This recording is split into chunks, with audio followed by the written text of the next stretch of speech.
Welcome back to Vikings Game Plan from the beautiful TCO studios. This is the winning formula in front of preseason game number 1. Vikings and Denver Broncos. Super Bowl winning center Matt Birk is with us. Ron Johnson from Vikings Game Day Live on Fox 9 and Wobby from Vikings.com.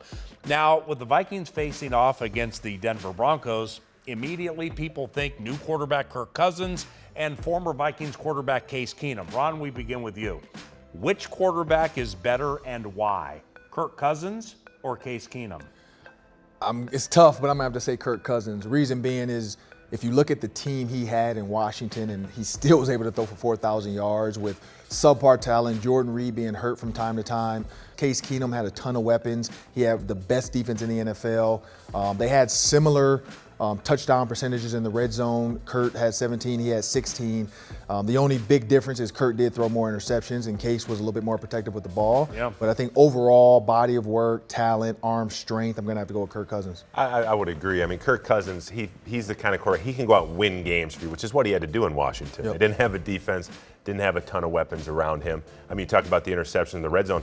Sometimes Kirk Cousins, he had to force balls in there, right? He had to make it happen. It's like, we're going to lose anyway, so I got to try to fit this ball into this tight window and take chances. Yep. So, I mean, he's definitely the more accomplished passer. And like you said, he's never had anything close to the supporting cast that he has. That's right, and I think that's key. And Kirk Cousins also has something else here that Case Keenum didn't have, and that was a full offseason. Yeah. So even though Kirk Cousins is new to the team, he's actually had a full offseason, which Case did not have with the starters because Bradford was taking those reps. Now, I mean, Kirk Cousins, from a physical standpoint, Matt, clearly, in my opinion, is more talented than Case Keenum, specifically with the arm talent. You know better than anybody.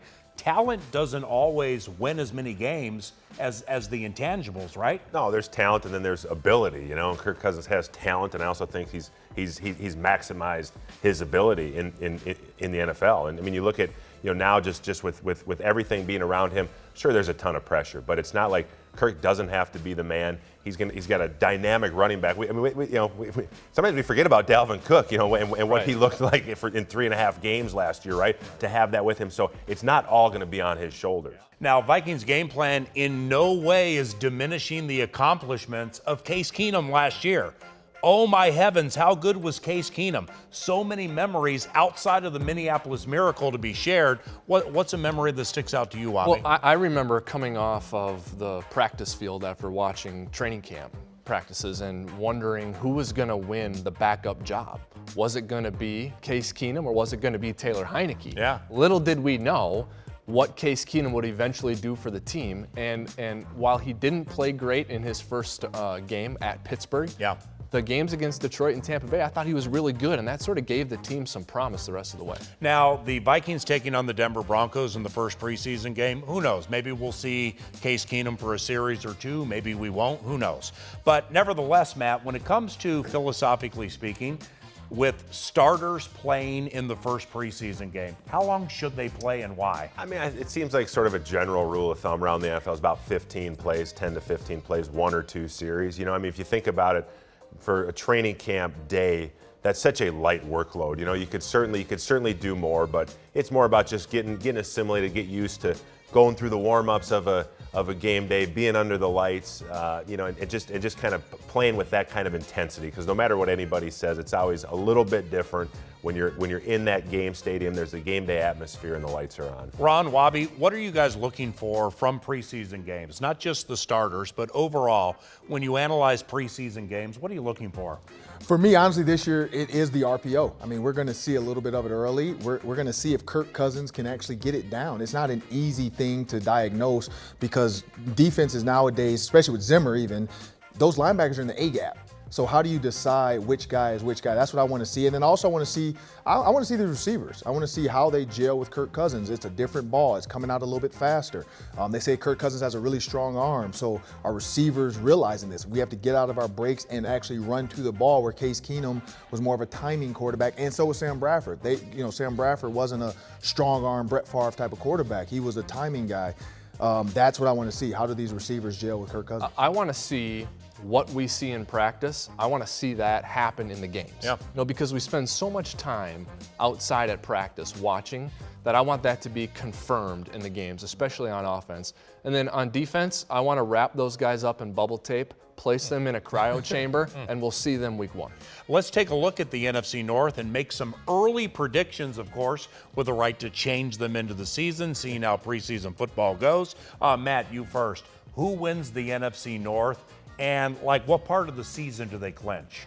I think the Vikings do. I think they edge out the Packers. I mean, this is a 2-team division, right? And you look at the Packers, obviously, Aaron Rodgers back. You've got Aaron Rodgers. You can beat anybody, anytime, anywhere. And Green Bay's been a little bit more proactive this offseason, trying to improve the roster than they have in the past. But I think the Vikings, they are not just the most complete team in the NFC North, maybe the most complete team in the NFL. And I think, Green Bay's going to win a lot of games, but maybe end of November, early December, the Vikings are close to clinching and are very comfortable in the lead. Ron, what about those Bears and Lions? The Bears drafted Roquan Smith. Yes, we know he's a great talent. They got the Daniels kid from Iowa. Yeah. He's a good talent. The Lions, I didn't even realize they were doing anything in the offseason other than signing Matt Patricia, because I've seen no moves. I mean, I feel like they need LeGarrette Blount, though. He's hit or miss. LeGarrette Blount, I think he was a product of Tom Brady. I think he had a lot of pressure taken off him. When you're in Detroit, it's the opposite. You have to run the ball with a stacked box a lot of times. And so LeGarrette Blount is going to have to prove he is a blunt force object that can run through a lot of people, because he's not going to have the lanes he had when he was with the Eagles and when he was with the Patriots. I mean, it's just a totally different offense in Detroit when you play the Bears, when you play the Vikings, and when you play the Packers. So I was disappointed by the Lions. I'm a Detroit kid, so I thought they should have done a little bit more than that. But I honestly think the Bears go last. The Lions edge them out by maybe a game. I don't think there are any easy games in this division, though. I mean, it's always hard to go to Soldier Field and win, even though Mike Zimmer's done that twice, I believe, in his tenure.